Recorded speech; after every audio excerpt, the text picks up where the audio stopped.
کی زندگی کا مقصد عبادت ہے، اطاعت و بندگی ہے، تو کام یہ پہلا کر تعبد اللہ، اس رب کی عبادت کر جسے خالق نے تجھے مخلوق بنایا ہے، اس رب کی عبادت کر جو میرا اور تمہارا کا معبود ہے، جس میں پڑھتا ہے ایاک نعبد و ایاک نستعین، اے اللہ ہم تیری ہی عبادت کرتے ہیں، اے اللہ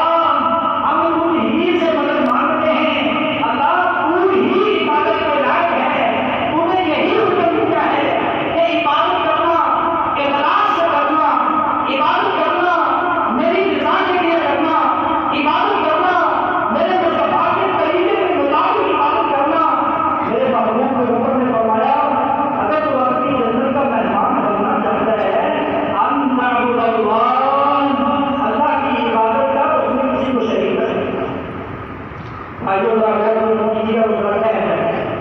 ہم نماز پڑھتے ہیں، ہم صرف نماز کو عبادت سمجھ رکھا ہے۔ کچھ لوگ زکات دیتے ہیں، وہ زکات کو لے کر سمجھتے ہیں کہ ہم نے عبادت کا حق ادا کر دیا۔ کچھ لوگ حج کا مہینہ آ رہا ہے تو حج اللہ کی توفیق سے حج کریں گے اور سمجھیں گے کہ ہم نے عبادت کا حق ادا کر دیا۔ کچھ لوگ سال بعد رمضان کے روزے رکھتے ہیں اور روزے رکھنے کے بعد کہتے ہیں کہ ہم نے عبادت کا حق ادا کر دیا ہے۔ نہیں، یہ سارے جملہ عبادات ہیں، جس میں سچائی عبادت ہے، دیانتداری عبادت ہے، وعدے کی پاسداری عبادت ہے، جو کوئی سے اجتناب، غیبت سے اجتناب، گنہ گزاری سے اجتناب، برائی سے اجتناب عبادت ہے۔ امر بالمعروف نہی عن المنکر کا فریضہ ادا کرنا عبادت ہے، نماز پڑھنا عبادت ہے۔ اور کہا ان تعبد اللہ، یہ عبادت صرف اللہ کی رضا کے لیے کرنا، جو بھی کام کرنا اللہ کی رضا کے لیے کرنا، اس میں کسی قسم کا کوئی شریک نہ ٹھہرانا۔ اگر میں یہ عبادت کروں بغیر اخلاص کے تو اس میں شرک آ جاتا ہے، تو عبادت کا قابل کم ہو جاتی ہے، یہ عبادت کا ریٹ کم ہو جاتا ہے، یہ عبادت کا وزن کم ہو جاتا ہے، یہ عبادت قبول نہیں ہوگی۔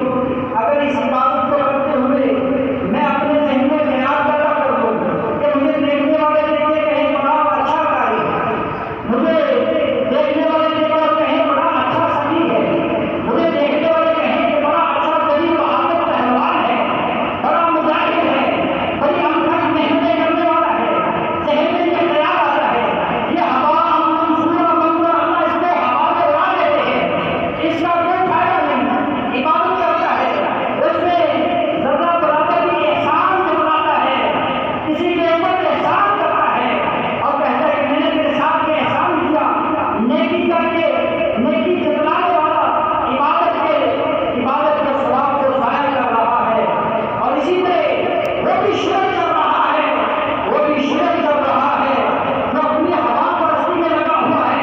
جو اپنی انا پرستی میں لگا ہوا ہے، جو کہتے ہیں بس میں ہوں، بس میری ہے، جو میں کہوں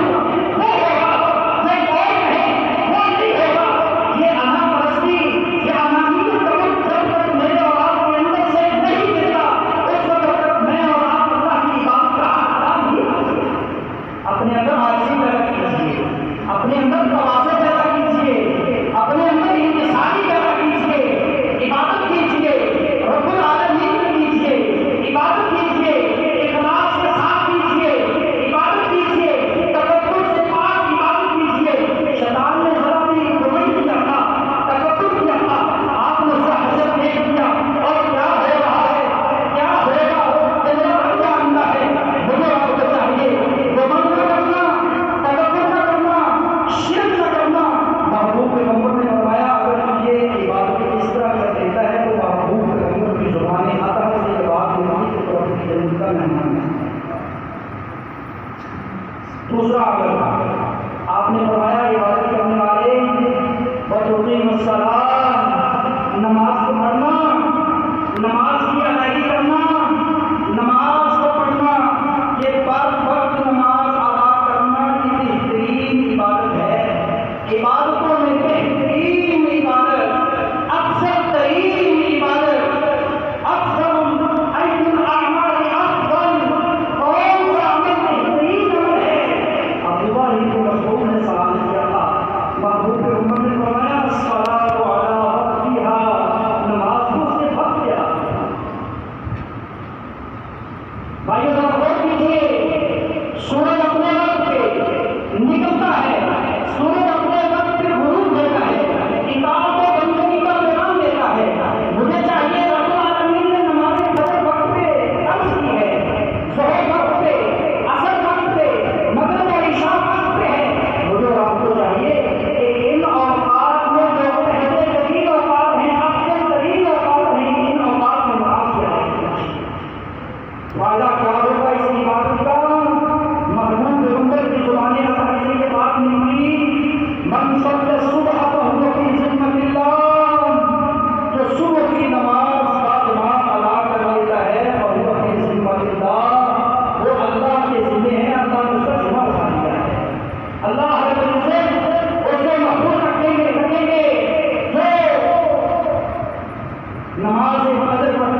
زندہ رہنے کے